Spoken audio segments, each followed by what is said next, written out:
এই পর্বে আপনাদেরকে আমি শেখাবো খুব আরেকটি সুন্দর বাক্য।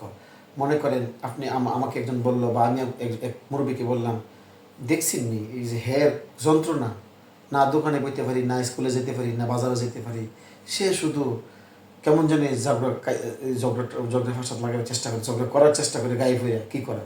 তার মুরব্বী আমার উপদেশ দিব কি? দূরত্ব বজায় রাখুন, দূরত্ব বজায় রাখুন।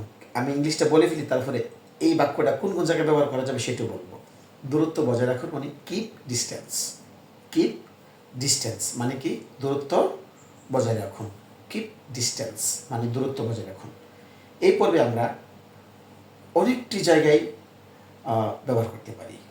যেমন দুইটা গাড়ি আমি ড্রাইভ করতেছি, আপনার গাড়ির কাছে, আমি বলতেছি যে ভাই একটু দূরত্ব বজায় রাখুন, কিপ ডিস্টেন্স।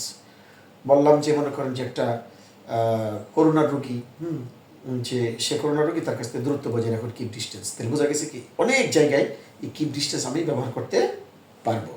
তাহলে কিপ ডিস্টেন্স মানে কি? দূরত্ব বজায় রাখুন। শিখেছেন নতুন একটি বাক্য। চলেন।